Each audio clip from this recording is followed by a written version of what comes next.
guys, you're welcome back. My name is Bukumi. Thanks so much for clicking. I'm standing here in the old city of Jerusalem, a place where history and faith intertwine in every single stone. Here, Jews and Muslims live side by side, each community carrying deep connections to this very land. Now, Jerusalem holds layers of spiritual and cultural significance for both peoples, with sacred sites like the Western Wall, the Temple Mount, and the Al-Aqsa Mosque, just steps from each other. And yet, despite these shared spaces, a complex reality exists beneath the very surface, marked by deep-seated tensions and conflicting narratives.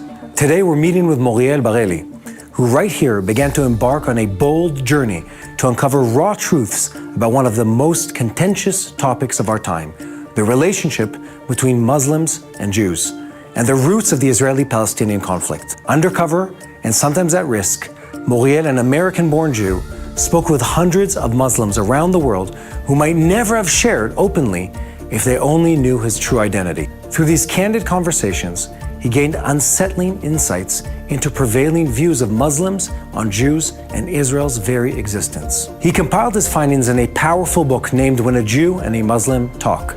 Today, we'll discuss his eye-opening journey, the realities he uncovered, what he believes lies at the heart of these deeply rooted tensions, and what the future may hold. Shalom, Moriel. Nice to see you. Thank you for coming all the way to Jerusalem. You grew up outside of the country and ended up here in the old city somehow? Yeah, so I actually grew up in New York, in Long Island, in the 5 towns. Most people don't believe it when I tell them. I would say you don't have the accent. Right. But thank God for that. Yeah. But my parents are Israeli, so my dad always spoke with us in Hebrew in the house. And when I finished high school, I made Aliyah. Yeah, I actually studied here in the yeshiva in the old city, and I would walk around here all the time. The Muslim quarters, the Christian quarters, the Jewish quarters. This was also back in 2016 when the knife intifada was happening. Every day we would go through the Flowers Gate and Damascus Gate, and they were stabbing attacks before we would go through, after we would go through. And I understood that we had to connect to the environment around me, and I started learning Arabic. So I actually learned by myself from all these different apps and YouTube videos and things like that. And then I found an app where I can speak with Arabs from all over the world, almost like a WhatsApp or like a chat where you have just lists of people that you can go through. You see which country they're from, and you can just click on them, say hi, salam alaikum. And my Arabic got better, but what was really interesting were the conversations that I started having with them and seeing their perspective of us, of the Jews, of Israel, through their eyes. And because I'm an English speaker and I was able to have this kind of cover story that I'm an American college student that came to Palestine to learn more about the history. So they would open up to me and tell me their actual perspective of the Jews. One girl that I spoke to, I said, hi, where are you from? She said, from Jerusalem, the capital of Palestine. I said, what do you mean the capital of Palestine? Jerusalem was never the capital of any Muslim sovereignty that was in this land for 14,000 years, ever, that they ruled here. Yeah. And she said, no, what do you mean? It always was and always will be. And she says, and look, the mosque, the Al-Aqsa Mosque that was built by Abraham, who was a Muslim, so therefore it belongs to us, to the Muslims, and not to the Jews. The so-called Israelite temple, that's what she called it, that you guys are looking for. Once I told her I was Jewish, she says, you guys are looking for this so-called temple that never existed. But who built it was Abraham, who was a Muslim. And by the way, also King Solomon, in the oral teachings of Islam and the Hadith, it says that King Solomon also built a mosque in Jerusalem. And of course, King Solomon himself was also Muslim according to Islam. So in their narrative, in their perspective, it belongs only to them, and the Jews have no connection, not to Jerusalem and not to the land of Israel in any way, shape, or form. You know, Jews have a claim to this land that's thousands of years old. And I think what you're saying is very deep. It goes back to Islam. It's not just a Palestinian nationalistic movement. That's the true roots of this whole so-called conflict, is the religious side. But when you start speaking to these people, you understand that this is their sole perspective. So I start speaking to people, and it's the perfect example. The Syrian guy who actually left Syria about 2 years ago, he's living in Europe. His family is still stuck there, and he was able to run away, find a better life. And I asked him about if he's happy about that Nasrallah was eliminated. And he says, of course, him and all the other Hezbollah members, I hope they all burn in hell. So I said, so are you supportive of Israel in this manner, that they're actually fighting your war? They're oppressing your people, the Shi'is against the Sunnis. And he says, look, the fact that I'm happy that Nasrallah was killed doesn't turn me into a Zionist, which is a very derogatory word in their vocabulary. And I actually told him a different cover story, that I'm an American Muslim. I was born in New York. My parents are from Syria. So my parents didn't want me to know about Islam. They didn't even teach me Arabic. They wanted me to be a total American. But I want to learn more about my roots, about Islam. I want to learn Arabic. It's very clever. So it's very clever, because even if I would tell him I'm American, he wouldn't give me the true answers. But if I'm coming from, his side, I'm Syrian, I'm Muslim, I want to learn more, help me find my roots. So he opens up fully. So then he goes, wait a second, I don't believe that you're actually Muslim. So what do you mean, why not? He says, there's no way that you're Muslim and you support the Jews. I say, why not? So if this is a political conflict, then he would have said, because they're committing genocide to our brothers in Gaza and whatever. But that's not what he said. He says, because the Jews are prophet killers. They're murderers of the prophets, and they're all non-believers. And where does he get this information from? This is what it says in the Quran. This is what he was taught in school. This is what he was grown, the education that he grew up having. You see that their real perspective is coming from the religious side and not, of course, on top of that, you have all of the incitement. And the basis for the incitement is the religion, because according to the religion, the Jews today are not even connected to Bnei Israel, to the children of Israel, that are written about hundreds of times in the Quran. For example, it says in the Quran that the people of Israel were chosen to be above all the nations. They were promised this land. But when you speak to people, when you speak to Muslim scholars, when you read the commentary, when you dive deep into the religion, you understand that, that was true back then when they were Muslim. But the Jews today are not connected to them, because the children of Israel were Muslim, and then they started moving away from this righteous path of Islam and became Jews. So they lost their connection to the land, they lost their covenant with God, they have no connection, they never had a civilization here, they never ruled here, because King Solomon was a Muslim who built Al-Aqsa Mosque and not the temple.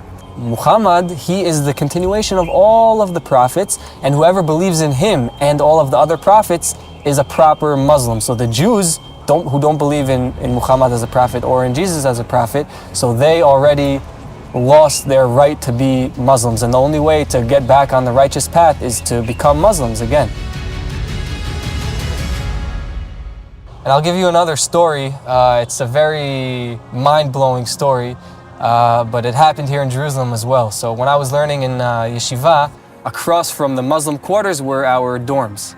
So I ended up going into this one guy's office in his store, and I asked him the question I was asking everyone: what is the connection between the Jewish people and this land? And everyone was telling me there is no connection. So I asked him the same question, he gave me the same answer, and then I said, wait a second, I have another question. If that's true, then why the whole Balfour Declaration, why did they promise a homeland to the Jews in their homeland, in Israel? He says the Jews in England were murderers, rapists, they were stealing, they were doing all the worst crimes you can imagine. And the British wanted to get rid of them. They just wanted to get rid of them. They just won a world war and all these new pieces of land, so they threw them here into Palestine, and now we have to deal with this.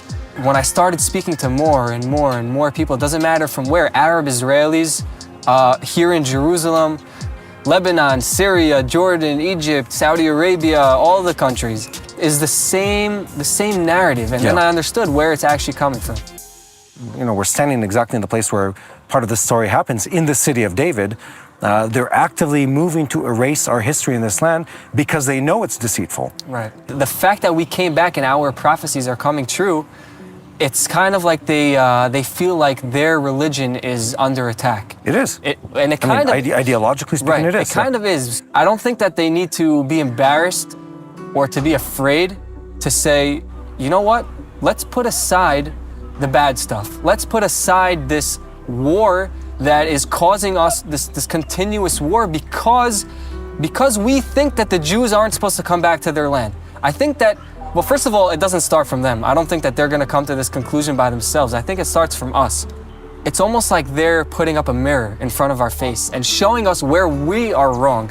And they're saying, you Jews aren't the real children of Israel.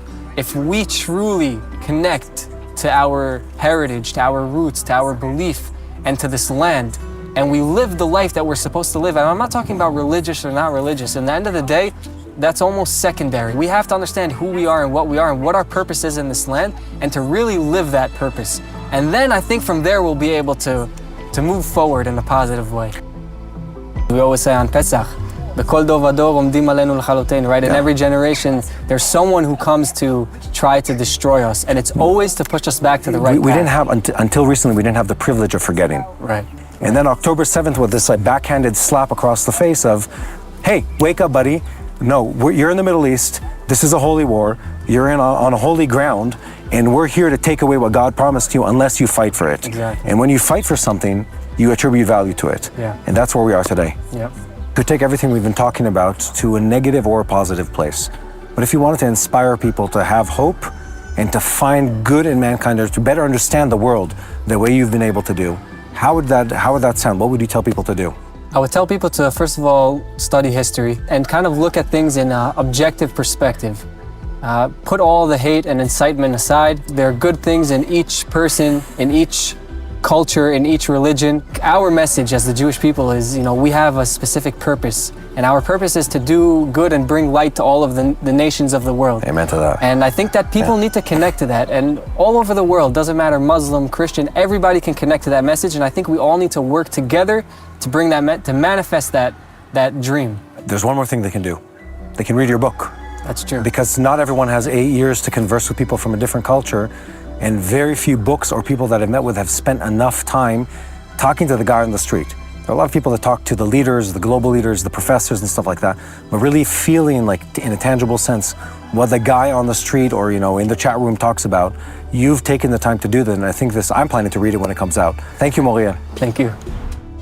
As we close, I'm left with a heavy heart, knowing that while Jewish Israelis envision this city as a place for all, where each person's heritage, religion, and history is respected, and we live side by side with our Muslim neighbors, their views often remain far more extreme. And yet, history offers hope. There was a time when Christianity, particularly during the Crusades, was marked by intense violence, not only against Jews, but against anyone who didn't conform. Today, however, millions of Christians embrace a compassionate and supportive stance towards Israel and others. And with that same hope of transformation, we look forward to a similar change within Islam, a more gentle, a more accepting interpretation of the Quran that fosters peace and respect for all. Wow, guys, this was a very beautiful video. I love the conversation between two of them and letting us understand Jews and Muslim, the religion. And I love how maturely the guy sounded. I love how they just communicated and let us understand more about these two religions. It was a very beautiful one. Let me know your point of view, guys. Let's keep discussion going. I'll see you guys in the next one. Bye.